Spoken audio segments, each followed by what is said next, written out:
Ito yung basic element ng isang winning creative.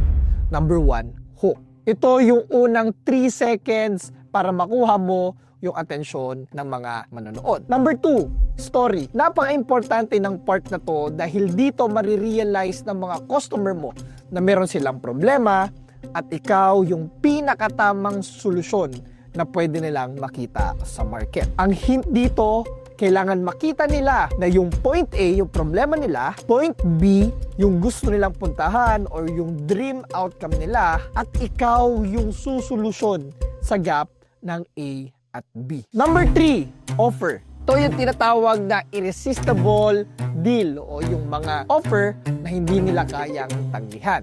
Na talagang mapapaklik sila pag nakita yung creatives mo. And lastly, call to action or CTA. Dapat malinaw yung step by step na susunod nilang gagawin or else they will not take action. Like for example, may 300 pesos ako na tinest or ginastos para sa ads. At dahil tama yung strategy at creatives ko, nakapag-produce to ng 30,000 pesos in sales. So, ganun ka powerful kapag tama ang pagkaagawa mo ng creatives mo.